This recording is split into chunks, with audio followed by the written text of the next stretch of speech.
ನಾನು ಒಂದು ರೆಸ್ಟೋರೆಂಟ್ನಲ್ಲಿ ವೇಟರ್ ಆಗಿ ಕೆಲಸ ಮಾಡುತ್ತಿದ್ದೆ. ಒಬ್ಬ ಶ್ರೀಮಂತ ಹುಡುಗನ ಕಣ್ಣು ನನ್ನ ಮೇಲೆ ಬಿತ್ತು. ಅವನು ಆಗಾಗ ರೆಸ್ಟೋರೆಂಟ್ಗೆ ಬಂದು ಹೋಗುತ್ತಿದ್ದ. ಅವನು ನನ್ನ ಮೇಲೆ ಕಂಪ್ಲೇಂಟ್ ಮಾಡಿ ನನ್ನನ್ನು ಕೆಲಸದಿಂದ ತೆಗೆದುಹಾಕಿಸಿದ. ನಾನು ಕೆಲಸಕ್ಕಾಗಿ ಅಲೆದಾಡುತ್ತಿದ್ದಾಗ ಒಂದು ರೆಸ್ಟೋರೆಂಟ್ನಲ್ಲಿ ನನಗೆ ಕೆಲಸ ಸಿಕ್ಕಿತು.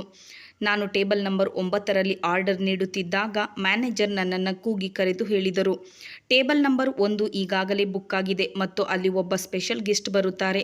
ನೀನು ಬೇಗ ಹೋಗಿ ರೆಡಿಯಾಗಿ ಬಾ ಎಂದರು. ನಾನು ಮ್ಯಾನೇಜರ್ ಕಡೆಗೆ ಆಶ್ಚರ್ಯದಿಂದ ನೋಡಲಾರಂಭಿಸಿದೆ. ನಾನು ಇಲ್ಲಿ 1 ವರ್ಷದಿಂದ ಕೆಲಸ ಮಾಡುತ್ತಿದ್ದೇನೆ, ಆದರೆ ಇಲ್ಲಿಯವರೆಗೂ ಮ್ಯಾನೇಜರ್ ಗೆಸ್ಟ್ಗೋಸ್ಕರ ನನ್ನನ್ನು ರೆಡಿಯಾಗಿ ಬಾ ಎಂದು ಹೇಳಿರಲಿಲ್ಲ.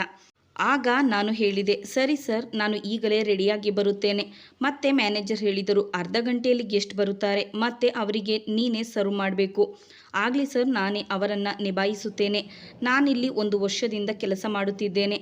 ನಾನು ಇಲ್ಲಿಗೆ ಬರುವ ಎಲ್ಲ ರೀತಿಯ ಗೆಸ್ಟ್ಗಳನ್ನು ನಿಭಾಯಿಸಿದ್ದೇನೆ. ನಾನು ಈ ರೆಸ್ಟೋರೆಂಟ್ನಲ್ಲಿ ವೇಟರ್ ಆಗಿ ಕೆಲಸ ಮಾಡುತ್ತಿದ್ದೇನೆ. ನಾನು ಒಬ್ಬಳು ವಿದ್ಯಾರ್ಥಿಯಾಗಿದ್ದೇನೆ ಮತ್ತು ಒಂದು ಯೂನಿವರ್ಸಿಟಿಯಲ್ಲಿ ಓದುತ್ತಿದ್ದೇನೆ. ಅದೇ ಯೂನಿವರ್ಸಿಟಿಯ ಹಾಸ್ಟೆಲ್ನಲ್ಲಿ ಇರುತ್ತೇನೆ. ನನ್ನ ಖರ್ಚುಗಳನ್ನು ಪೂರೈಸಿಕೊಳ್ಳಲು ನಾನು ಇಲ್ಲಿ ಕೆಲಸ ಮಾಡಬೇಕಾಗಿದೆ. ಇಲ್ಲಿ ಸ್ಟಡಿ ಫೀಸ್ ಎಷ್ಟಿದೆ ಎಂದರೆ ಅಷ್ಟೆಲ್ಲ ಹಣವನ್ನು ಅಮ್ಮನಿಂದ ಕೊಡಲು ಸಾಧ್ಯವಿಲ್ಲ. ಅಮ್ಮ ಹಳ್ಳಿಯಲ್ಲಿ ಇರುತ್ತಾರೆ. ನಾನು ಓದುವುದಕ್ಕಾಗಿ ಸಿಟಿಗೆ ಬಂದಿದ್ದೇನೆ. ಈ ಕೆಲಸದಲ್ಲಿ ರಜೆ ಇಲ್ಲದ ಕಾರಣ 1 ವರ್ಷದಿಂದ ಅಮ್ಮನ ಬಳಿ ಹೋಗುವ ಅವಕಾಶವೂ ಸಿಗಲಿಲ್ಲ. ಶನಿವಾರ ಯೂನಿವರ್ಸಿಟಿಗೆ ರಜೆ ಇರುತ್ತೆ. ಹಾಗಾಗಿ ನಾನು ಇಡೀ ದಿನ ಈ ರೆಸ್ಟೋರೆಂಟ್ನಲ್ಲೇ ಇರುತ್ತೇನೆ. ಇದರ ವಿಶೇಷವೇನೆಂದರೆ ಇದು ನಗರದಿಂದ ಸ್ವಲ್ಪ ಹೊರಗಿದೆ ಮತ್ತು ಇಲ್ಲಿ ಬರುವ ಗ್ರಾಹಕರು ಒಳ್ಳೆಯ ಸಲಹೆಗಳನ್ನು ನೀಡುತ್ತಾರೆ. ಆದರೆ ಕೆಟ್ಟ ವಿಷಯವೇನೆಂದರೆ ಕೆಲವೊಬ್ಬರು ಗ್ರಾಹಕರು ಮದ್ಯದ ನಶೆಯಿಂದ ನಮ್ಮನ್ನು ಕೆಟ್ಟ ದೃಷ್ಟಿಯಲ್ಲಿ ನೋಡುತ್ತಾರೆ. ಆದರೆ ನಾವು ಎಲ್ಲವನ್ನ ಇಲ್ಲಿ ಸಹಿಸಿಕೊಳ್ಳಬೇಕು. ಹುಡುಗರು ಗುಂಪಾಗಿ ಇಲ್ಲಿಗೆ ಬಂದಾಗ ಪರಿಸ್ಥಿತಿ ಇನ್ನಷ್ಟು ಹದಗೆಡುತ್ತದೆ. ನಾನು ವಾಶ್ರೂಮ್ಗೆ ಬಂದು ಫ್ರೆಶ್ ಆದೆ ಮತ್ತು ಸ್ವಲ್ಪ ಮೇಕಪ್ಪನ್ನು ಮಾಡಿಕೊಂಡೆ. ಈ ಅತಿಥಿ ಯಾರು ಎಂದು ಯೋಚಿಸಲು ಪ್ರಾರಂಭಿಸಿದೆ. ಸುಮಾರು ಅರ್ಧ ಗಂಟೆ ನಂತರ ಮ್ಯಾನೇಜರ್ ಬಂದು, ಅತಿಥಿ ಬಂದಿದ್ದಾರೆ, ನೀವು ಟೇಬಲ್ ನಂಬರ್ 1ರ ಬಳಿ ಹೋಗಿ ಎಂದರು. ನಾನು ಲೈಟಾಗಿ ಮೇಕಪ್ ಮಾಡಿಕೊಂಡಿದ್ದೆ. ಇಲ್ಲಿಯ ಸಮವಸ್ತ್ರ, ಫ್ರಾಕ್ ಮತ್ತು ಚಿಕ್ಕ ಸ್ಕರ್ಟ್ ಧರಿಸಿದ್ದೆ ಮತ್ತು ಕಾಲಿಗೆ ಬೂಟ್ ಹಾಕಿದ್ದೆ. ನಾನು ಸಾಕಷ್ಟು ಎತ್ತರವಾಗಿದ್ದೆ.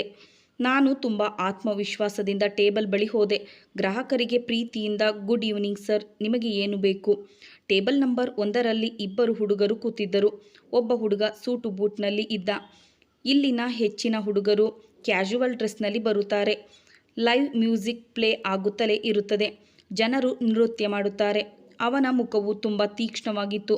ಅವನನ್ನು ನೋಡಿದರೆ ಅವನು ತುಂಬ ಶ್ರೀಮಂತ ಹುಡುಗನಂತೆ ಕಾಣುತ್ತಿದ್ದ. ಆದರೆ ಅವನನ್ನು ನನ್ನಿಂದ ಗುರುತಿಸಲು ಸಾಧ್ಯವಾಗಲಿಲ್ಲ ಮತ್ತು ಅವನನ್ನು ಇವತ್ತೇ ಮೊದಲ ಸಲ ನೋಡಿದ್ದೆ. ಜೊತೆಗೆ ಬಂದಿದ್ದ ಹುಡುಗ ಜೀನ್ಸ್ ಟಾಪ್ನಲ್ಲಿ ಇದ್ದ.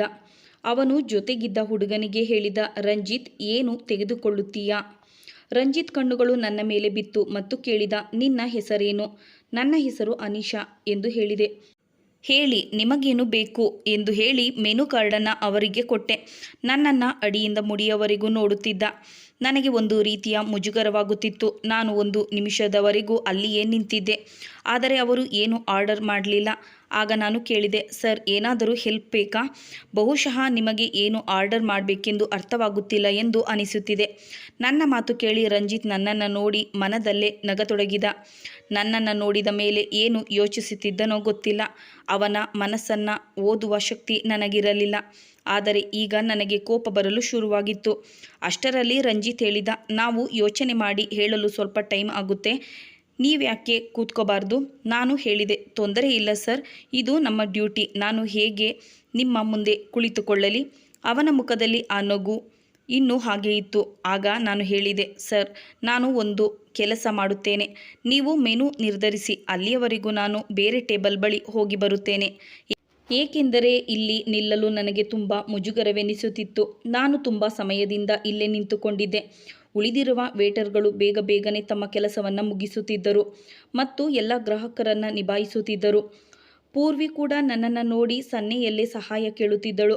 ನಾನು ಅಲ್ಲಿಂದ ಹೊರಟಾಗ ಆಕಸ್ಮಿಕವಾಗಿ ರಂಜಿತ್ ನನ್ನನ್ನು ಕೂಗಿ ಕರೆದ, ಮಿಸ್, ನೀವು ನಮ್ಮನ್ನು ಹೀಗೆ ಬಿಟ್ಟು ಹೇಗೆ ಹೋಗಲು ಸಾಧ್ಯ? ನಾವಂತೂ ಈ ಸೀಟನ್ನು ಮೊದಲೇ ರಿಸರ್ವ್ ಮಾಡಿದ್ದೇವೆ. ಅವನ ಮಾತಿನಿಂದ ನನಗೆ ಸಿಟ್ಟು ಬಂತು. ಆದರೂ ನಾನು ತುಂಬ ಚೆನ್ನಾಗಿ ಅವರೊಂದಿಗೆ ಮಾತನಾಡಿದೆ. ನೀವು ಟೇಬಲ್ ಬುಕ್ ಮಾಡಿದ್ದೀರಾ? ಆದರೆ ಯಾವುದೇ ವೇಟರ್ ಬುಕ್ ಮಾಡಿಲ್ಲ. ವೇಟರ್ ಕೆಲಸ ಏನೆಂದರೆ ಎಲ್ಲ ಕಸ್ಟಮರ್ಗಳಿಗೂ ಸರ್ವ್ ಮಾಡುವುದು. ಇಂದು ತುಂಬ ರಶ್ ಇದೆ. ನಾನು ನಿಮ್ಮ ಬಳಿ ತುಂಬ ಹೊತ್ತಿನಿಂದ ನಿಂತುಕೊಂಡಿದ್ದೇನೆ. ಬಹುಶಃ ನನ್ನ ಮುಂದೆ ನಿಮಗೆ ಡಿಸೈಡ್ ಮಾಡಲು ತೊಂದರೆಯಾಗುತ್ತಿದೆ ಅನಿಸುತ್ತಿದೆ. ನಾವು ಕಸ್ಟಮರ್ಗಳಿಗೆ ಕೆಲವೊಮ್ಮೆ ಪ್ರೈವೇಸಿ ಕೊಡುತ್ತೇವೆ ಎಂದು ಹೇಳಿ ನಾನು ರಂಜಿತ್ ಕಡೆಗೆ ನೋಡಿ ಮುಗುಳು ನಗೆ ಬೀರಿದೆ. ಅವನಿಗೆ ನೇರವಾಗಿ ನಾನು ಅವನ ಕೆಲಸದವಳಲ್ಲ ಎಂದು ಅರ್ಥ ಮಾಡಿಸಿದೆ. ಯಾವಾಗ ಸಾಹೇಬ್ರಿಗೆ ಮೂಡ್ ಬರುತ್ತೋ ಆವಾಗ ಅವರು ಆರ್ಡರ್ ಮಾಡಬಹುದು. ಅಲ್ಲಿಯವರೆಗೆ ವೇಟರ್ಗಳನ್ನು ನಿಲ್ಲಿಸಿಕೊಂಡು ಅವರನ್ನೇ ನೋಡುತ್ತಿರುವುದೇ? ನನ್ನ ಮಾತನ್ನು ಕೇಳಿ ರಂಜಿತ್ ತನ್ನ ಕಣ್ಣನ್ನು ಸಣ್ಣ ಮಾಡಿಕೊಂಡು ಹೇಳಿದನು, ನಿಮ್ಮ ಮ್ಯಾನೇಜರನ್ನು ಕರೆಯಿರಿ. ಹಾಗೆಂದಾಗ ನಾನು ಒಂದು ಕ್ಷಣಕ್ಕೆ ಗಾಬರಿಯಾದೆ. ಒಂದು ವೇಳೆ ಮ್ಯಾನೇಜರ್ಗೆ ನನ್ನ ಬಗ್ಗೆ ಕಂಪ್ಲೇಂಟ್ ಮಾಡಿದರೆ ನನ್ನ ನೌಕರಿ ಹೋಗಬಹುದು. ಆಗ ನಾನು ಹೇಳಿದೆ, ಏನಾದರೂ ಇಶ್ಯೂ ಇದ್ದರೆ ನೀವು ನನಗೆ ಹೇಳಬಹುದು. ಆಗ ರಂಜಿತ್ ಹೇಳಿದ, ಇಲ್ಲ, ನಾನು ಮ್ಯಾನೇಜರ್ ಹತ್ರನೇ ಮಾತಾಡಬೇಕು ಎಂದು ಹೇಳಿ ಎದ್ದು ನಿಂತನು. ತುಂಬ ಕಾನ್ಫಿಡೆಂಟಾಗಿ ಅವನು ಮ್ಯಾನೇಜರ್ ಕಡೆ ಹೋಗುತ್ತಿದ್ದ. ನಾನು ಅವನ ಹಿಂದೆ ಹಿಂದೆ ಹೋಗತೊಡಗಿದೆ. ಆಕಸ್ಮಿಕವಾಗಿ ಅವನ ಕೈಯನ್ನು ಹಿಡಿದುಕೊಂಡು, ರಂಜಿತ್, ನನ್ನ ಬಗ್ಗೆ ಮ್ಯಾನೇಜರ್ ಬಳಿ ಕಂಪ್ಲೇಂಟ್ ಮಾಡಬಹುದು ಎಂದು ನಾನು ಗಾಬರಿಯಾಗಿದ್ದೆ. ಮ್ಯಾನೇಜರ್ ನನ್ನ ಮೇಲೆ ತುಂಬ ಭರವಸೆ ಇಟ್ಟಿದ್ದರು. ಒಂದು ವೇಳೆ ನನ್ನ ಮೇಲೆ ಕಂಪ್ಲೇಂಟ್ ಮಾಡಿದರೆ ನನ್ನ ನೌಕರಿ ಹೋಗುತ್ತೆ. ಅವನ ಕೈಯನ್ನು ಹಿಡಿದು ನಾನು ಕೇಳಿದೆ, ಮಿಸ್ಟರ್ ರಂಜಿತ್, ಒಂದು ನಿಮಿಷ ನನ್ನ ಮಾತನ್ನು ಕೇಳಿ ಎಂದು ಹೇಳುತ್ತಾ ನಾನು ಅವನನ್ನು ರೆಸ್ಟ್ ರೂಮ್ ಏರಿಯಾಗೆ ಕರೆದುಕೊಂಡು ಬಂದೆ. ನಾನು ಹೇಳಿದೆ, ಸರ್, ನಾನು ಯೂನಿವರ್ಸಿಟಿಯಲ್ಲಿ ಓದುತ್ತಿರುವ ಸ್ಟೂಡೆಂಟ್. ಇಲ್ಲಿ ಕೆಲಸ ಮಾಡಿ ನಾನು ನನ್ನ ಓದಿನ ಖರ್ಚನ್ನು ನಿಭಾಯಿಸಿಕೊಳ್ಳುತ್ತೇನೆ. ಒಂದು ವೇಳೆ ನೀವು ನನ್ನ ಬಗ್ಗೆ ಕಂಪ್ಲೇಂಟ್ ಮಾಡಿದರೆ ನನ್ನ ನೌಕರಿ ಹೊರಟು ಹೋಗುವುದು. ಪ್ಲೀಸ್ ನೀವು ನನ್ನ ಬಗ್ಗೆ ಮ್ಯಾನೇಜರ್ ಬಳಿ ಏನನ್ನೂ ಹೇಳಬೇಡಿ ಎಂದು ಹೇಳಿ ಭರವಸೆ ತುಂಬಿದ ಕಣ್ಣುಗಳಿಂದ ಅವನ ಕಡೆ ನೋಡಿದೆ. ಅವನ ಮುಖದ ಮೇಲೆ ನಗು ಮೂಡಿತು ಮತ್ತು ಹೇಳಿದನು, ನೀನು ತುಂಬ ಕ್ಯೂಟ್ ಆಗಿದೀಯಾ ಮತ್ತು ನಗುತ್ತಾ ಆ ಕಡೆ ಹೋಗತೊಡಗಿದನು. ಹೆದರಿಕೆಯಿಂದ ನಾನು ತುಂಬ ಗಾಬರಿಯಾಗಿದ್ದೆ. ಅವನು ಸೀದಾ ಹೋಗಿ ತನ್ನ ಸೀಟಿನಲ್ಲಿ ಕುಳಿತುಕೊಂಡನು. ತನ್ನ ಗೆಳೆಯನೊಂದಿಗೆ ಏನು ಮಾತನಾಡುತ್ತಿದ್ದನೋ ಗೊತ್ತಿರಲಿಲ್ಲ. ನಾನಂತೂ ಗಾಬರಿಯಾಗಿದ್ದೆ. ಅವನ ಟೇಬಲ್ ಬಳಿ ಬಂದು ನಿಂತುಕೊಂಡೆ. ರಂಜಿತ್ನ ಫ್ರೆಂಡ್ ಸೂರಜ್ ಕೆಲವೊಂದು ಸಾಫ್ಟ್ ಡ್ರಿಂಕ್ ತರಿಸಿಕೊಂಡ. ನಾನೀಗ ನೆಮ್ಮದಿಯ ಉಸಿರನ್ನು ಬಿಟ್ಟೆ. ಅವರಿಗೆ ಇಷ್ಟವಾದ ಡ್ರಿಂಕ್ಗಳನ್ನು ಅರೇಂಜ್ ಮಾಡತೊಡಗಿದೆ. ಸ್ವಲ್ಪ ಹೊತ್ತಿನ ನಂತರ ಅವರ ಟೇಬಲ್ ಬಳಿ ಬಂದೆ.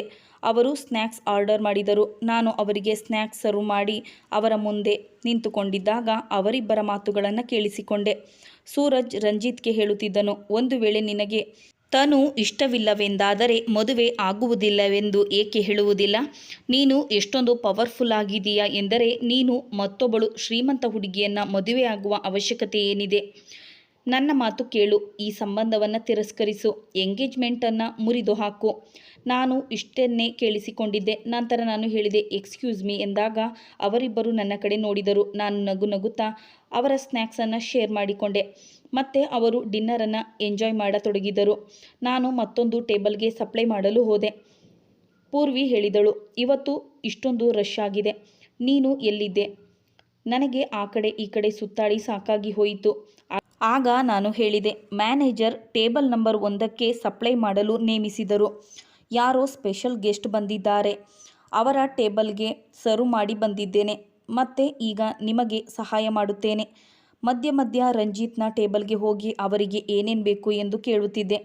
ಹೀಗೆ ಆ ಕಡೆ ಈ ಕಡೆ ಓಡಾಡುತ್ತಾ ನನಗೂ ಕೂಡ ಸಾಕಾಯಿತು. ರಂಜಿತ್ ನನ್ನನ್ನು ಕರೆದು ಸನ್ನೆ ಮಾಡಿ ಬಿಲ್ ತರಲು ಹೇಳಿದನು. ನಾನು ಬಿಲ್ ತೆಗೆದುಕೊಂಡು ಅವರ ಟೇಬಲ್ ಬಳಿ ಬಂದಿದ್ದೆ. ಬಿಲ್ ಪೇಮೆಂಟ್ ಮಾಡಿದ ನಂತರ ರಂಜಿತ್ ನನಗೆ 20,000 ರೂಪಾಯಿಗಳ ಟಿಪ್ಸ್ ನೀಡಿದ್ದನು. ಇದನ್ನು ನೋಡಿ ನನಗೆ ಒಮ್ಮೆಲೇ ಗರಬಡಿದಂತೆ ಆಯಿತು. 100-500 ರೂಪಾಯಿಗಳ ಟಿಪ್ಸ್ ನಮಗೆ ಯಾವಾಗಲೂ ಟೇಬಲ್ ಬಳಿ ದೊರೆಯುತ್ತಿತ್ತು. ಇಲ್ಲಿಯವರೆಗೆ ಇಷ್ಟೊಂದು ದುಬಾರಿ ಮೊತ್ತದ ಟಿಪ್ಸ್ ನನಗೆ ಹಿಂದೆಂದೂ ಸಿಕ್ಕಿರಲಿಲ್ಲ. ಆಗ ರಂಜಿತ್ ಹೇಳಿದನು, ನೀವು ತುಂಬ ಚೆನ್ನಾಗಿ ಸರ್ವ್ ಮಾಡಿದ್ದೀರಾ, ಥ್ಯಾಂಕ್ ಯು ಅನಿಶಾ. ಆಗ ನಾನು ಹೇಳಿದೆ, thank you so much sir. ಇಷ್ಟು ಹೇಳಿ ನಾನು ಮರಳಿ ಬಂದೆ. ಉಳಿದ ಎಲ್ಲ ಕೆಲಸವನ್ನು ಮುಗಿಸುತ್ತಿದ್ದೆ. ರಾತ್ರಿ 2 ಗಂಟೆಯಾಗಿತ್ತು. ಸಂಜೆ 6ರಿಂದ ರಾತ್ರಿ 8 ಗಂಟೆಯವರೆಗೆ ನನ್ನ ಡ್ಯೂಟಿ ಇರುತ್ತಿತ್ತು. ಒಮ್ಮೊಮ್ಮೆ ಕೆಲಸವನ್ನು ಮುಗಿಸುವವರೆಗೆ 2ರಿಂದ 3 ಗಂಟೆ ಆಗುತ್ತಿತ್ತು. 2 ಗಂಟೆ ನಂತರ ನಾನು ಹೊರಗಡೆ ಬಂದೆ. ಈಗ ಹಾಸ್ಟೆಲ್ಗೆ ಹೋಗುವುದು ಹೇಗೆ ಎಂದು ಯೋಚಿಸತೊಡಗಿದೆ. ಹಾಸ್ಟೆಲ್ ಇಲ್ಲಿಂದ ಸುಮಾರು 2 ಕಿಲೋಮೀಟರ್ ದೂರದಲ್ಲಿದೆ. ಇಷ್ಟು ರಾತ್ರಿಯಲ್ಲಿ ಹೋಗಲು ನನಗೆ ತುಂಬ ಕಷ್ಟವಾಗುತ್ತಿತ್ತು. ನಾನು ನಡೆದೇ ಹೋಗಬೇಕಾಗಿತ್ತು. ನಾನೀಗ ನಡೆದುಕೊಂಡು ಹೋಗುತ್ತಿದ್ದೆ. ಆಕಸ್ಮಿಕವಾಗಿ ನನ್ನ ಹಿಂದೆ ಒಂದು ಕಾರ್ ಬಂದು ನಿಂತಿತು. ಕಾರ್ ನೋಡಿ ನಾನು ತುಂಬ ಗಾಬರಿಯಾದೆ. ಅನೇಕ ಬಾರಿ ಕೆಲವೊಂದು ಹುಚ್ಚಾಗಿ ಆಡುವ ಕಸ್ಟಮರ್ಗಳು ವೇಟರ್ಗಳ ಹಿಂದೆ ಬೀಳುತ್ತಾರೆ. ಹೆದರಿಕೆಯಿಂದ ನಾನು ಹಿಂದೆ ತಿರುಗಿದಾಗ ರಂಜಿತ್ ನಿಂತಿದ್ದರು. ನನಗೆ ಕೇಳಿದರು, ಮಿಸ್ ಅನಿಶಾ, ನೀವು ಹಾಸ್ಟೆಲ್ಗೆ ಹೇಗೆ ಹೋಗುವಿರಿ? ನಾನು ಹೇಳಿದೆ, ಸರ್, ಹಾಸ್ಟೆಲ್ ಇಲ್ಲಿಂದ ಕೇವಲ 2 ಕಿಲೋಮೀಟರ್ ದೂರದಲ್ಲಿದೆ. ಪ್ರತಿದಿನ ಇದೇ ಸಮಯ ನನ್ನ ಡ್ಯೂಟಿ ಮುಗಿಯುತ್ತದೆ. ನನಗೆ ಹೋಗಲು ಯಾವುದೇ ಗಾಡಿಯ ವ್ಯವಸ್ಥೆ ಇಲ್ಲ. ಆದ್ದರಿಂದ ನಾನು ನಡೆದುಕೊಂಡೇ ಹೋಗುತ್ತೇನೆ. ಆಗ ರಂಜಿತ್ ಅಚ್ಚರಿಗೊಂಡು ನನ್ನ ಕಡೆ ನೋಡಿದನು ಮತ್ತು ಹೇಳಿದನು, ನನ್ನ ಕಾರ್ನಲ್ಲಿ ಬಂದು ಕುಳಿತುಕೊಳ್ಳಿ, ನಾನು ನಿಮ್ಮನ್ನು ಹಾಸ್ಟೆಲ್ಗೆ ಡ್ರಾಪ್ ಮಾಡುತ್ತೇನೆ ಎಂದನು. ನಾನು ಅವರ ಜೊತೆ ಏನು ಮಾತನಾಡದೆ ಕುಳಿತುಕೊಂಡೆ. ನನಗೆ ಅವನ ಮೇಲೆ ಹೇಗೆ ಭರವಸೆ ಮೂಡಿತು ಗೊತ್ತಿಲ್ಲ.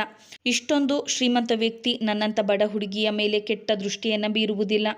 ಯೂನಿವರ್ಸಿಟಿಯ ಗೇಟ್ನ ಹೊರಗಡೆ ಕಾರು ನಿಲ್ಲಿಸಿ ಹೇಳಿದನು, ನೀನು ಇದೇ ಯೂನಿವರ್ಸಿಟಿಯ ಹಾಸ್ಟೆಲ್ನಲ್ಲಿ ಇರುತ್ತೀಯಾ ಅಲ್ವೇ? ನಾನು ಅವನನ್ನು ನೋಡಿ ಮುಗುಳು ನಗುತ್ತಾ ಕೃತಜ್ಞತಾ ಭಾವದಿಂದ ನಾನು ಅವನಿಗೆ ಹೇಳಿದೆ, thank you so much sir for your drop and tips. Good night. Ranjit ನನ್ನನ್ನು ನೋಡಿ ಮುಗುಳು ನಗುತ್ತಿದ್ದ. ನಾನು ಕಾರಿನಿಂದ ಇಳಿದು ಹಾಸ್ಟೆಲ್ ಕಡೆ ಹೊರಟು ಬಂದೆ. ಒಮ್ಮೆ ಹಿಂತಿರುಗಿ ನೋಡಿದಾಗ ರಂಜಿತ್ ಅಲ್ಲೇ ನಿಂತು ನಾನು ಒಳಕ್ಕೆ ಹೋಗುವುದನ್ನೇ ನೋಡುತ್ತಿದ್ದ. ಇಂದು ನನಗೆ ತುಂಬ ಸುಸ್ತಾಗಿ ಹೋಗಿತ್ತು. ಆದರೆ ನನಗೆ ಗೊತ್ತಿಲ್ಲ, ರಂಜಿತ್ನ ನೆನಪೇ ಕಾಡುತ್ತಿತ್ತು. ಅವನ ಬಗ್ಗೆ ಯೋಚಿಸಿ ಮುಗುಳು ನಗುತ್ತಿದ್ದೆ. 20,000ಗಳಿಂದ ನನಗೆ ತುಂಬ ಸಹಾಯವಾಗುತ್ತಿತ್ತು. ನಾನು ಹೋಟೆಲ್ ಮ್ಯಾನೇಜ್ಮೆಂಟ್ ವಿಭಾಗದಲ್ಲಿ ಓದುತ್ತಿದ್ದೆ. ತುಂಬ ಕಷ್ಟಪಟ್ಟು ನನ್ನ ಖರ್ಚು ವೆಚ್ಚಗಳನ್ನು ಸರಿದೂಗಿಸುತ್ತಿದ್ದೆ. ನನ್ನ ಸ್ಯಾಲರಿ ಖರ್ಚಿಗೆ ಸಾಲುತ್ತಿರಲಿಲ್ಲ. ಟಿಪ್ಸ್ನಿಂದಲೇ ನನ್ನ ಹೆಚ್ಚಿನ ಖರ್ಚು ವೆಚ್ಚಗಳು ಸಾಗುತ್ತಿದ್ದವು. ನನ್ನ ಕಣ್ಣಿಗೆ ಯಾವಾಗ ನಿದ್ದೆ ಹತ್ತಿತೋ ಗೊತ್ತಾಗಲಿಲ್ಲ. ಕನಸಿನಲ್ಲಿ ತೇಲಾಡಿದೆ. ಬೆಳಿಗ್ಗೆ ಎದ್ದು ನನ್ನ ಕ್ಲಾಸ್ಗೆ ಎದ್ದು ಬಂದಿದ್ದೆ. ನನ್ನ ಮನದಲ್ಲಿ ಪದೇ ಪದೇ ರಂಜಿತ್ ನೆನಪು ಕಾಡುತ್ತಿತ್ತು. ಕ್ರೆಡಿಟ್ ಕಾರ್ಡ್ನಲ್ಲಿ ನಾನು ಅವನ ಪೂರ್ಣ ಹೆಸರನ್ನು ನೋಡಿಕೊಂಡಿದ್ದೆ, ರಂಜಿತ್ ರಾಯ್.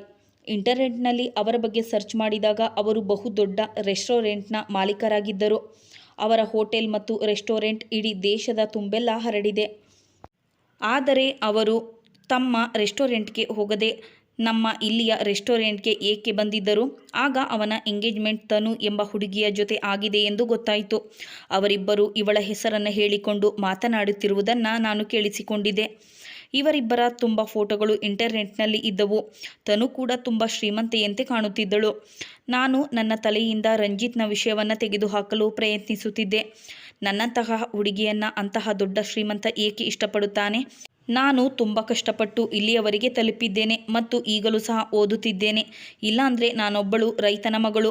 ಹಳ್ಳಿಯಲ್ಲಿ ಅಮ್ಮ ಒಬ್ಬಳೇ ಇರುತ್ತಾಳೆ. ಅವಳು ಹೊಲವನ್ನು ನೋಡಿಕೊಳ್ಳುತ್ತಾಳೆ. ಅಮ್ಮನ ನೆನಪಾಗುತ್ತಿದ್ದಂತೆ ಮನಸ್ಸು ಭಾರವಾಗತೊಡಗಿತು. ಕ್ಲಾಸ್ ಮುಗಿಯುತ್ತಿದ್ದಂತೆ ನಾನು ಓಡುತ್ತಾ ರೆಸ್ಟೋರೆಂಟ್ಗೆ ಕೆಲಸ ಮಾಡಲು ಬಂದಿದ್ದೆ. ಬಂದು ತಲುಪಲು 5 ನಿಮಿಷ ತಡವಾಗಿತ್ತು. ಆಗ ಮ್ಯಾನೇಜರ್ ನನ್ನನ್ನು ಕರೆದು, ಸರಿಯಾದ ಸಮಯಕ್ಕೆ ಬರಬೇಕು ಎಂದು ನಿನಗೆ ಎಷ್ಟು ಬಾರಿ ಹೇಳಬೇಕು? ಏಕೆಂದರೆ ಕಸ್ಟಮರ್ ಬರುವುದಕ್ಕಿಂತ ಮೊದಲು ಎಲ್ಲವೂ ತಯಾರಾಗಿರಬೇಕು ಎಂದರು. ಆಗ ನಾನು, ಸಾರಿ ಸರ್, ನಾನು ಕಾಲೇಜ್ ಮುಗಿಯುತ್ತಿದ್ದಂತೆ ಓಡುತ್ತಾ ಇಲ್ಲಿಗೆ ಬಂದೆ. ನಿಮಗಂತೂ ಗೊತ್ತೇ ಇದೆ ನಾನೊಬ್ಬಳು ಸ್ಟೂಡೆಂಟ್ ಎಂದು ಹೇಳಿದೆ. ಆಗ ಮ್ಯಾನೇಜರ್, ನೋಡು, ಇದು ಪ್ರೊಫೆಷನಲ್ ಜಾಗವಾಗಿದೆ. ನಾನು ಈ ರೀತಿಯ ಹುಡುಗಿಯನ್ನು ಕೆಲಸದಲ್ಲಿ ಇಟ್ಟುಕೊಳ್ಳಲು ಸಾಧ್ಯವಿಲ್ಲ. ನೀನು ಬೇರೆ ಎಲ್ಲಾದರೂ ಹೋಗಿ ಕೆಲಸವನ್ನು ಹುಡುಕು ಎಂದರು. ಮ್ಯಾನೇಜರ್ ಅವರ ಮಾತು ಕೇಳಿ ನಾನು ಗರ್ರಬಡಿದವಳಂತೆ ನಿಂತೆ. 1 ವರ್ಷದಿಂದ ನಾನು ಇಲ್ಲಿ ಕೆಲಸ ಮಾಡುತ್ತಿದ್ದೇನೆ. ಕ್ಷಣ ಮಾತ್ರದಲ್ಲಿ ಅವರು ನನ್ನನ್ನು ಕೆಲಸದಿಂದ ತೆಗೆದುಹಾಕಿದರು. ಆಗ ನಾನು, ಸರ್, ನಾನು ಕೇವಲ 5 ನಿಮಿಷ ಲೇಟಾಗಿ ಬಂದಿದ್ದೇನೆ. ಆದರೆ ಪ್ರತಿದಿನ ನಾನು ಕೆಲಸ ಮುಗಿದ ಮೇಲೆಯೂ ತುಂಬ ಹೊತ್ತಿನವರೆಗೆ ಇರುತ್ತೇನೆ. ನಿಮಗೂ ಗೊತ್ತು, ಪ್ರತಿದಿನ ನಾನು ಹೋಗುವಾಗ 2 ರಿಂದ 3 ಗಂಟೆ ಆಗುತ್ತದೆ ಮತ್ತು ಪೂರ್ತಿ ಕೆಲಸ ಮುಗಿಸಿಯೇ ನಾನು ಇಲ್ಲಿಂದ ಹೊರಡುತ್ತೇನೆ. ಹೀಗಿದ್ದರೂ ನೀವು ನನ್ನನ್ನು ಏಕೆ ಕೆಲಸದಿಂದ ತೆಗೆಯುತ್ತಿದ್ದೀರಿ? ಈ ಕೆಲಸ ನನಗೆ ತುಂಬ ಅವಶ್ಯವಾಗಿದೆ. ಇದು ಹೊರಟು ಹೋದರೆ ನಾನು ನನ್ನ ಓದಿನ ಖರ್ಚನ್ನು ಹೇಗೆ ನಿಭಾಯಿಸುವುದು ಎಂದು ಹೇಳಿದೆ. ಆಗ ಮ್ಯಾನೇಜರ್, ನಿನ್ನ ಈ ಆ್ಯಟಿಟ್ಯೂಡ್ನಿಂದಾಗಿ ನಿನಗೆ ಎಲ್ಲಿಯೂ ಕೆಲಸ ದೊರೆಯುವುದಿಲ್ಲ ಎಂದರು. ಇದನ್ನು ಕೇಳಿ ನನ್ನ ಕಣ್ಣಿನಲ್ಲಿ ಕಣ್ಣೀರು ಇಳಿಯಿತು. ನಾನು ಹೋಟೆಲ್ ಮ್ಯಾನೇಜ್ಮೆಂಟನ್ನೇ ಆಯ್ಕೆ ಮಾಡಿಕೊಂಡು ಓದುತ್ತಿದ್ದೆ. ಈ ಕೆಲಸವನ್ನು ನಾನು ನನ್ನ ಎಕ್ಸ್ಪೀರಿಯನ್ಸ್ನಲ್ಲಿ ಸಹ ತೋರಿಸಬಹುದಾಗಿತ್ತು. ಇನ್ನೂ 1 ವರ್ಷದ ನನ್ನ ಓದು ಬಾಕಿ ಇತ್ತು. ಈಗ ನಾನೇನು ಮಾಡಲಿ? ನನಗೆ ಏನು ಮಾಡಬೇಕೆಂದು ಅರ್ಥವಾಗಲಿಲ್ಲ. ನಾನು ಹೀಗೆ ಅಳುತ್ತಾ ನಡೆದುಕೊಂಡು ಮನೆ ಕಡೆ ಬರತೊಡಗಿದೆ. ಯಾರೋ ನನ್ನನ್ನು ಹಿಂಬಾಲಿಸುತ್ತಿರುವಂತೆ ಅನಿಸುತ್ತಿತ್ತು. ಹಿಂದಿರುಗಿ ನೋಡಿದಾಗ ಅಲ್ಲಿ ಯಾರೂ ಕಾಣಿಸಲಿಲ್ಲ. ನಾನು ಮುಂದೆ ನಡೆದುಕೊಂಡು ಬಂದೆ. ಆದರೆ ಪದೇ ಪದೇ ನನಗೆ ಯಾರೋ ನನ್ನನ್ನು ಅಬ್ಸರ್ವ್ ಮಾಡುತ್ತಿರುವಂತೆ ಅನಿಸುತ್ತಿತ್ತು. ಆಗ ನಾನು ಯೋಚಿಸಿದೆ, ಇಂದು ನನ್ನ ಪರಿಸ್ಥಿತಿ ಇಷ್ಟೊಂದು ಕೆಟ್ಟದಾಗಿದೆ. ಬಹುಶಃ ಅದಕ್ಕೆ ಇರಬಹುದು ನನಗೆ ಈ ರೀತಿ ಅನುಭವವಾಗುತ್ತಿದೆ. ರಸ್ತೆ ಮಧ್ಯದಲ್ಲಿ ಅಪೂರ್ವ ಫೋನ್ ಕೂಡ ಬಂದಿತ್ತು. ನಾನು ಫೋನ್ನಲ್ಲಿ ಅಳುತ್ತಾ, ನಾನು ಈ ರೆಸ್ಟೋರೆಂಟ್ನಲ್ಲಿ 1 ವರ್ಷದಿಂದ ಕೆಲಸ ಮಾಡುತ್ತಿದ್ದೇನೆ. ಆದರೂ ಅವರು ನನ್ನನ್ನು ಒಂದು ಕ್ಷಣದಲ್ಲಿ ಈ ರೆಸ್ಟೋರೆಂಟ್ನಿಂದ ತೆಗೆದುಹಾಕಿದರು ಎಂದು ಹೇಳುತ್ತಿದ್ದೆ. ಆಗ ಅವಳು, ವಿಷಯ ಬೇರೇನೋ ಇದೆ. ಮ್ಯಾನೇಜರ್ಗೆ ಯಾರದೋ ಫೋನ್ ಬಂದಿತ್ತು. ಅದಾದಮೇಲೆ ಅವರು ನಿನ್ನನ್ನು ಕೆಲಸದಿಂದ ತೆಗೆದುಹಾಕಿದರು ಎಂದಳು. ಅವಳ ಮಾತು ಕೇಳಿ ನಾನು ದಂಗಾಗಿ ಹೋದೆ. ಅಷ್ಟಕ್ಕೂ ಯಾರು ನನ್ನ ಬಗ್ಗೆ ಮ್ಯಾನೇಜರ್ಗೆ ಕಂಪ್ಲೇಂಟ್ ಮಾಡಿದ್ದಾರೆ. ಈಗಷ್ಟೇ ಕೆಲವು ದಿನದ ಹಿಂದೆ ಕೆಲವು ಹುಡುಗರು ನನ್ನೊಂದಿಗೆ ತುಂಬ ಕೆಟ್ಟದಾಗಿ ನಡೆದುಕೊಂಡಿದ್ದರು. ನಾನು ಅವರಿಗೆ ತುಂಬ ಬೈದಿದ್ದೆ. ಬಹುಶಃ ಇದೇ ಕಾರಣವೇನೋ. ಏಕೆಂದರೆ ಆ ದಿನ ಒಂದು ದೊಡ್ಡ ದುರ್ಘಟನೆ ನಡೆದಿತ್ತು. ಇದಾದ ಮೇಲೆ ಮ್ಯಾನೇಜರ್ 1 ಗಂಟೆಗೆ ನನಗೆ ಮನೆಗೆ ಹೋಗಲು ಹೇಳಿದ್ದರು. ನಾನು ಹಾಸ್ಟೆಲ್ಗೆ ಮರಳಿ ಬಂದಿದ್ದೆ. ತುಂಬ ಚಿಂತೆಗೊಳಗಾಗಿದ್ದೆ. ನಾಳೆಯಿಂದ ನಾನು ಹೊಸ ಕೆಲಸ ಹುಡುಕಬೇಕಾಗಿತ್ತು. ಇಲ್ಲಾಂದರೆ ನನ್ನ ಓದಿನ ಖರ್ಚಿಗೆ ಏನು ಮಾಡುವುದು? ಆಗ ನನ್ನ ಮೊಬೈಲ್ಗೆ ಯಾರದೋ ಕಾಲ್ ಬಂತು. ನಾನು ಫೋನ್ ಪಿಕ್ ಮಾಡಿದಾಗ ಅವರು, ನಾನು ಸೂರಜ್, ನಿನ್ನೆ ನಿಮ್ಮ ರೆಸ್ಟೋರೆಂಟ್ಗೆ ಬಂದಿದ್ದೆ ಎಂದರು. ಆಗ ನಾನು, ಐ ಆಮ್ ಸಾರಿ ಸರ್, ಇಂದು ನಾನು ರೆಸ್ಟೋರೆಂಟ್ನಲ್ಲಿ ಇಲ್ಲ. ಇಂದು ನಿಮಗೆ ಯಾವುದೇ ಸಹಾಯ ಮಾಡಲು ಸಾಧ್ಯವಾಗುವುದಿಲ್ಲ ಎಂದೆ. ಅವನು, ನೀವು ತುಂಬ ಚೆನ್ನಾಗಿ ನಮಗೆ ಸರ್ವ್ ಮಾಡಿದ್ರಿ ಎಂದರು. ಆಗ ನಾನು, ಸರ್, ಯಾರೋ ನನ್ನ ಬಗ್ಗೆ ಕಂಪ್ಲೇಂಟ್ ಮಾಡಿರಬೇಕು ಎಂದೆ. ಆಗ ಅವನು, ನೀವೇನು ಚಿಂತೆ ಮಾಡಬೇಡಿ, ನಾನು ರಂಜಿತ್ನಲ್ಲಿ ಮಾತನಾಡಿ ನೋಡುತ್ತೇನೆ. ಬಹುಶಃ ಅವನ ಹೋಟೆಲ್ನಲ್ಲಿ ನಿಮಗೆ ಯಾವುದಾದರೂ ಕೆಲಸ ದೊರೆಯಬಹುದು ಎಂದ. ನನಗೆ ಕೆಲಸ ಅವಶ್ಯಕವಾಗಿ ಬೇಕೇ ಬೇಕು ಎಂದು ಹೇಳಿದೆ. ಮತ್ತೆ ಅರ್ಧ ಗಂಟೆಯ ನಂತರ ಸೂರಜ್ನ ಫೋನ್ ಬಂತು. ಇಂಟರ್ವ್ಯೂ ನೀಡಲು ನಾನು ಕಳಿಸಿದ ಅಡ್ರೆಸ್ಗೆ ಇನ್ನು ಅರ್ಧ ಗಂಟೆಯಲ್ಲಿ ಬಂದು ಬಿಡಿ ಎಂದು ಅವನು ಹೇಳಿದ. ನಾನು ತಕ್ಷಣ ಅಲ್ಲಿಂದ ಇಂಟರ್ವ್ಯೂ ನೀಡಲು ಹೊರಟು ಬಂದೆ ಮತ್ತು ಯೋಚಿಸಿದೆ, ಸೂರಜ್ಗೆ ನನ್ನ ಫೋನ್ ನಂಬರ್ ಹೇಗೆ ದೊರೆಯಿತು? ನಾನಂತೂ ನನ್ನ ನಂಬರ್ ಅವರಿಗೆ ಕೊಟ್ಟಿರಲಿಲ್ಲ. ಅರ್ಧ ಗಂಟೆಯಲ್ಲಿ ಇಂಟರ್ವ್ಯೂ ಕೂಡ ಅರೇಂಜ್ ಮಾಡಿದರು. ನನಗೆ ತುಂಬ ವಿಚಿತ್ರವೆನಿಸಿತು. ಆದರೆ ಮುಂದೆ ನನಗೆ ಏನೋ ಕಾದಿದೆ ಎಂದು ನನಗೆ ಗೊತ್ತಿರಲಿಲ್ಲ. ನಾನು ಹಾಗೆ ಯೋಚಿಸುತ್ತಾ ಯೂನಿವರ್ಸಿಟಿ ಗೇಟ್ನಿಂದ ಹೊರಬಂದಾಗ ನನಗೆ ಮತ್ತೊಂದು ಆಘಾತ ಕಾದಿತ್ತು. ಗೇಟ್ನ ಎದುರು ರಂಜಿತ್ ನಿಂತಿದ್ದನು. ನಾನು ಚಕಿತಳಾಗಿ ಅವನನ್ನೇ ನೋಡತೊಡಗಿದೆ. ಅವನು, ನಾನು ನಿಮಗಾಗಿ ಕಾಯುತ್ತಿದ್ದೆ, ಬನ್ನಿ ಕಾರಲ್ಲಿ ಬಂದು ಕುಳಿತುಕೊಳ್ಳಿ ಎಂದನು. ಆಗ ನಾನು, ಇಂಟರ್ವ್ಯೂ ನೀಡಲು ನಾನು ಈ ಅಡ್ರೆಸ್ಗೆ ಹೋಗಬೇಕು ಎಂದೆ. ಆಗ ಅವನು ನಗುತ್ತಾ, ಇದು ನನ್ನದೇ ಕಂಪನಿ ಎಂದನು. ರಂಜಿತ್ನ ಜೊತೆ ಇಂದು ನನಗೆ ತುಂಬ ವಿಚಿತ್ರ ರೀತಿಯ ಫೀಲ್ ಆಗುತ್ತಿತ್ತು. ರಂಜಿತ್ ತನ್ನಷ್ಟಕ್ಕೆ ತಾನು ಮುಗುಳು ನಗುತ್ತಿದ್ದ ಮತ್ತು ಆಕಸ್ಮಿಕವಾಗಿ, ನನ್ನನ್ನು ಕ್ಷಮಿಸು, ನನ್ನಿಂದಾಗಿ ನಿಮ್ಮ ಕೆಲಸ ಹೊರಟು ಹೋಯಿತು ಎಂದ. ಅವನ ಮಾತು ಕೇಳಿ ನಾನು ನಿಜಕ್ಕೂ ಶಾಕ್ ಆದೆ. ಆಗ ನಾನು, ನೀವು ನನ್ನ ಮೇಲೆ ಕಂಪ್ಲೇಂಟ್ ಮಾಡಿದ್ರಿ ಅಲ್ವಾ ಎಂದೆ. ಆಗ ರಂಜಿತ್ ಮುಗುಳು ನಗುತ್ತಾ, ನಿಮ್ಮ ಮ್ಯಾನೇಜರ್ಗೆ ಫೋನ್ ಮಾಡಿ ನಾನು ಹೆಚ್ಚೇನು ಹೇಳಿರಲಿಲ್ಲ. ಹೇಳಿದ್ದು ಇಷ್ಟೇ, ಆ ಹುಡುಗಿಯನ್ನು ಕೆಲಸದಿಂದ ತೆಗೆದುಹಾಕಿ ಎಂದಿದ್ದೆ. ಈಗ ನನಗೆ ತುಂಬ ಕೋಪ ಬಂತು. ಮತ್ತು ನೀವು ಹೀಗೇಕೆ ಮಾಡಿದ್ರಿ? ನಿನ್ನೆ ನಾನು ನಿಮಗೆ ತುಂಬ ಚೆನ್ನಾಗಿ ಸರ್ವ್ ಮಾಡಿದ್ದೆ. ಕಂಪ್ಲೇಂಟ್ ಮಾಡಬೇಕೆಂದರೆ ನನ್ನ ಬಳಿ ಹೇಳಬಾರದಿತ್ತೆ? ಹೇಗಿದ್ದರೂ ನನ್ನ ಮೂಡ್ ಮೊದಲೇ ಹಾಳಾಗಿತ್ತು. ನಿಮ್ಮ ಮಾತಿನಿಂದ ಇನ್ನೂ ಹಾಳಾಗಿ ಹೋಯಿತು ಎಂದೆ. ಆಗ ಅವನು ಅರ್ಥ ಮಾಡಿಕೊಂಡವನಂತೆ, ಈಗ ನಿಮ್ಮ ಇಂಟರ್ವ್ಯೂ ಇದೆ, ಮೂಡನ್ನು ಹಾಳು ಮಾಡಿಕೊಳ್ಳುವ ಅವಶ್ಯಕತೆ ಇಲ್ಲ, ಇಲ್ಲಾಂದರೆ ಜಾಬ್ ದೊರೆಯುವುದಿಲ್ಲ ಎಂದ. ಆಗ ನಾನು, ನನ್ನನ್ನು ಕೆಲಸದಿಂದ ತೆಗೆದುಹಾಕಿರುವ ಕ್ರೆಡಿಟ್ ಕೂಡ ನಿಮಗೆ ಹೋಗುತ್ತದೆ ಎಂದೆ. ಆಗ ರಂಜಿತ್, ನಿಮ್ಮ ಮ್ಯಾನೇಜರ್ ನಿಮ್ಮನ್ನು ರಾತ್ರಿ 2 ಗಂಟೆಗೆ ಕೆಲಸದಿಂದ ಬಿಡುತ್ತಾರೆ ಮತ್ತು ನೀವು ಪ್ರತಿದಿನ ಸರಿ ರಾತ್ರಿಯಲ್ಲಿ 2 ಕಿಲೋಮೀಟರ್ ನಡೆದೇ ಹೋಗುತ್ತೀರಾ. ಕಾರ್ನಲ್ಲಿ ಹೋಗುವ ಕಸ್ಟಮರ್ಗಳು ನಿಮ್ಮ ಜೊತೆ ಕೆಟ್ಟದಾಗಿ ನಡೆದುಕೊಳ್ಳುತ್ತಾರೆ, ನಿಮ್ಮನ್ನು ನೋಡಿ ಚುಡಾಯಿಸುತ್ತಾರೆ. ಎಂದಾದರೂ ಒಂದು ದಿನ ನೀವು ತೊಂದರೆಗೆ ಸಿಲುಕಿಕೊಳ್ಳಬಹುದು. ಇಷ್ಟೊಂದು ಒಳ್ಳೆಯ ಮ್ಯಾನೇಜ್ಮೆಂಟ್ ಕೋರ್ಸ್ ಮಾಡುತ್ತಿದ್ದೀರಾ, ನಿಮಗೆ ವೇಟರ್ ಆಗಿ ಕೆಲಸ ಮಾಡುವ ಅವಶ್ಯಕತೆ ಆದರೂ ಏನಿದೆ? ಕನಸುಗಳು ದೊಡ್ಡದಾಗಿದ್ದರೆ ಮಾತ್ರ ಅತಿ ಎತ್ತರಕ್ಕೆ ತಲುಪಲು ಸಾಧ್ಯ, ಇಲ್ಲವಾದರೆ ಇದರಲ್ಲಿ ಮುಳುಗಿರಬೇಕಾಗಿರುತ್ತದೆ ಎಂದ. ರಂಜಿತ್ನ ಮಾತು ಕಹಿ ಅನಿಸಿದರೂ ಅವನು ಸತ್ಯವನ್ನು ಹೇಳುತ್ತಿದ್ದ. ನಾನು ಶಾಂತಳಾದೆ ಮತ್ತು ದೀರ್ಘ ನಿಟ್ಟುಸಿರು ಬಿಟ್ಟೆ. ಸ್ವತಃ ರಂಜಿತ್ನೇ ನನ್ನ ಇಂಟರ್ವ್ಯೂ ತೆಗೆದುಕೊಂಡಿದ್ದನು.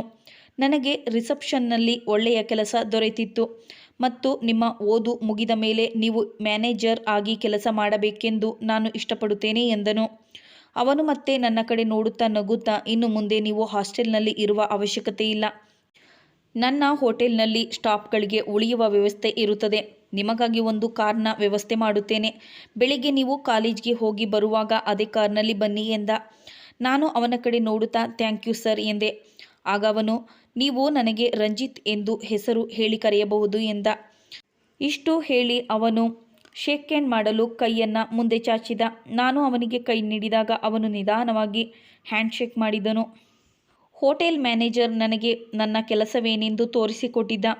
ಇಂದು ಪ್ರಥಮ ಬಾರಿಗೆ ನಾನು ರಿಸೆಪ್ಷನ್ನಲ್ಲಿ ಕುಳಿತುಕೊಂಡಿದ್ದೆ. ನನ್ನ ಶಿಫ್ಟ್ ಮುಗಿದ ಮೇಲೆ ನಾನು ನನ್ನ ಕೋಣೆಗೆ ಬಂದೆ. ಆಗ ನಾನು ಯೋಚಿಸಿದೆ, ಒಂದು ಕ್ಷಣದಲ್ಲಿ ನನ್ನ ಜೀವನ ಎಲ್ಲಿಂದ ಎಲ್ಲಿಗೆ ಬಂತು? ನನ್ನ ಸ್ಯಾಲರಿ ಕೂಡ ಹೆಚ್ಚಾಗಿತ್ತು. ರಂಜಿತ್, ನಿನ್ನ ಸಂಬಳ ಎಷ್ಟು ಎಂದು ಕೇಳಿದ. ಆಗ ನಾನು ನನ್ನ ಸ್ಯಾಲರಿ ಜೊತೆಗೆ ಮೇಲಿಂದ ಟಿಪ್ಸ್ ಸಂಪಾದನೆ ಕೂಡ ಬರುತ್ತದೆ. ತಿಂಗಳಿಗೆ 30,000 ರೂಪಾಯಿ ದುಡಿಯುತ್ತೇನೆ ಎಂದೆ. ಅವನು ನನ್ನನ್ನು ನೋಡುತ್ತಾ ನಗುತ್ತಾ, ಇಲ್ಲಿ ನಿಮಗೆ ತಿಂಗಳಿಗೆ 50,000 ಸಂಬಳ ಕೊಡುತ್ತೇನೆ, ಆಗಬಹುದಲ್ಲವೇ ಎಂದ. ಅವನ ಮಾತು ಕೇಳಿ ನಾನು ಬಿಟ್ಟ ಹಾಗೆ ಕಣ್ಣರಳಿಸಿ ನೋಡುತ್ತಿದ್ದೆ. ಇಲ್ಲಿ ನನಗೆ ಕಸ್ಟಮರ್ಗಳ ಕೆಟ್ಟ ದೃಷ್ಟಿಯನ್ನು ಸಹ ಎದುರಿಸುವ ಕಾಟ ತಪ್ಪಿತ್ತು. ಕುಳಿತುಕೊಂಡು ಮಾಡುವ ಕೆಲಸವಾಗಿತ್ತು.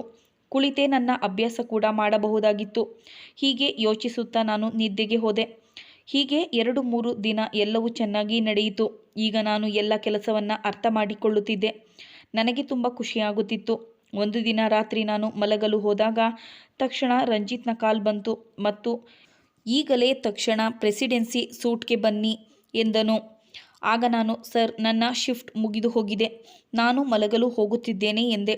ಆಗ ಅವನು, ನಾನು ಏನು ಹೇಳುತ್ತೇನೋ ಅಷ್ಟು ಮಾಡಿ, ನಾನು ನಿಮ್ಮ ಬಾಸ್ ಎಂದ. ರಂಜಿತ್ನ ಮೇಲೆ ಇಂದು ನನಗೆ ತುಂಬ ಸಿಟ್ಟು ಬಂತು. ನಾನು ಇಲ್ಲಿರುವುದರಿಂದ ಇದೇ ನನಗೆ ದೊಡ್ಡ ನಷ್ಟವಾಗಿತ್ತು. ತನಗೆ ಯಾವಾಗ ಬೇಕೋ ಆಗ ರಂಜಿತ್ ನನ್ನನ್ನು ಕೆಲಸಕ್ಕೆ ಕರೆಸಿಕೊಳ್ಳುತ್ತಿದ್ದ. ನಾಳೆ ನನಗೆ ಕ್ಲಾಸ್ ಇತ್ತು. ಅಲ್ಲಿಗೆ ಹೋಗಲು ನನಗೆ ಸ್ವಲ್ಪವೂ ಇಷ್ಟವಿರಲಿಲ್ಲ. ಮನಸ್ಸಿಲ್ಲದ ಮನಸ್ಸಿನಿಂದ ರೆಸಿಡೆನ್ಸಿ ಸೂಟ್ಗೆ ಹೋದಾಗ ಬಾಗಿಲು ತೆರೆದಿತ್ತು. ನಾನು ಡೋರ್ ಲಾಕ್ ಮಾಡಿ ಒಳಗಡೆ ಬಂದಾಗ ಕೋಣೆಯೊಳಗಿನ ದೃಶ್ಯವನ್ನು ನೋಡಿ ನಾನು ನಿಂತ ನೆಲವೇ ಕುಸಿದಂತೆ ಆಯಿತು. ರಂಜಿತ್ನಂತೂ ತನ್ನಲ್ಲಿ ಶಿಸ್ತನ್ನು ಕಾಪಾಡಿಕೊಂಡಿದ್ದ.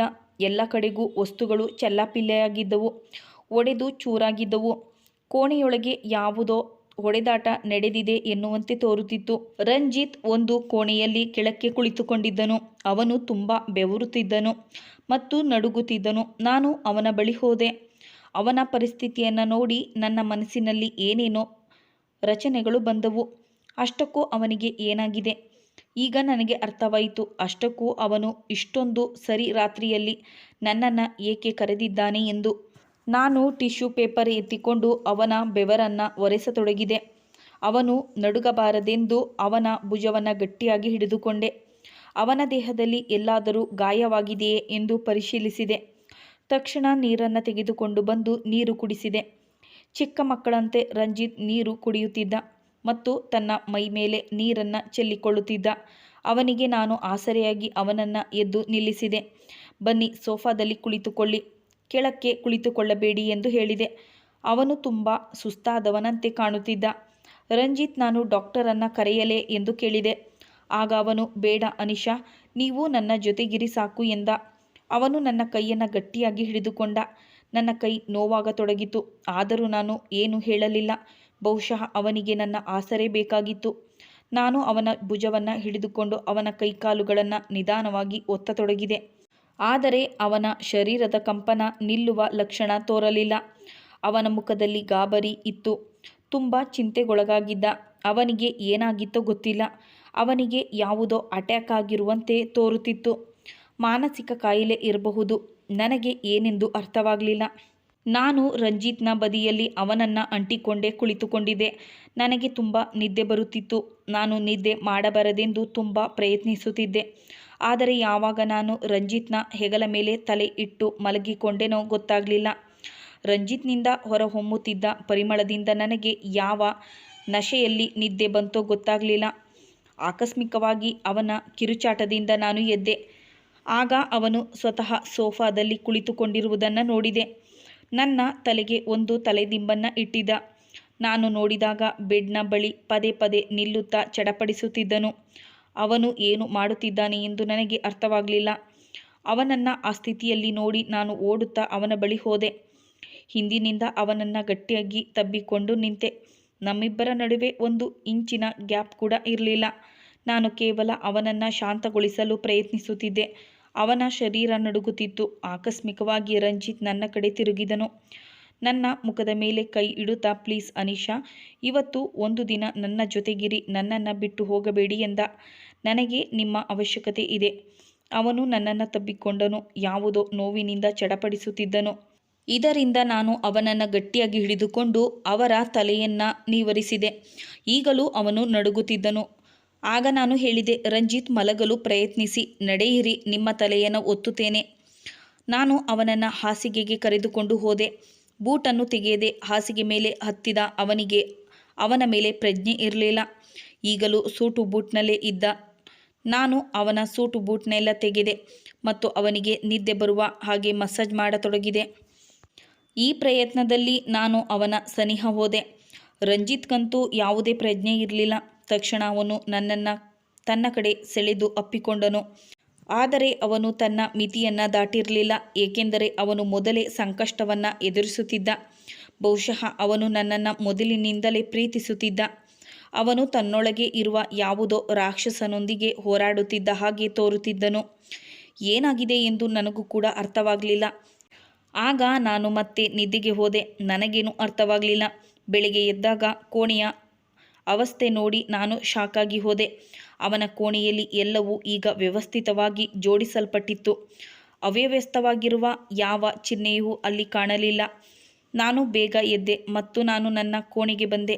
ಆಗ ಮ್ಯಾನೇಜರ್ನಿಂದ ಕಾಲ್ ಬಂತು. ಇಂದು ನೀವೇ ಡ್ಯೂಟಿ ಮಾಡಬೇಕು ಎಂದಾಗ ನಾನು ಹೇಳಿದೆ, ನಾನು ಯೂನಿವರ್ಸಿಟಿಗೆ ಹೋಗಬೇಕು ಎಂದಾಗ ಮ್ಯಾನೇಜರ್ ಹೇಳಿದ, ಇಂದು ನೀವು ಕಾಲೇಜಿಗೆ ರಜೆ ತೆಗೆದುಕೊಳ್ಳಿ. ಹಗಲಿನಲ್ಲಿ ಡ್ಯೂಟಿ ಮಾಡುವ ರಿಸೆಪ್ಷನ್ ಹುಡುಗಿಗೆ ತುಂಬ ಹುಷಾರಿಲ್ಲ. ಹಗಲಿನಲ್ಲಿ ರಿಸೆಪ್ಷನ್ ಖಾಲಿ ಬಿಡಲು ಸಾಧ್ಯವಿಲ್ಲ.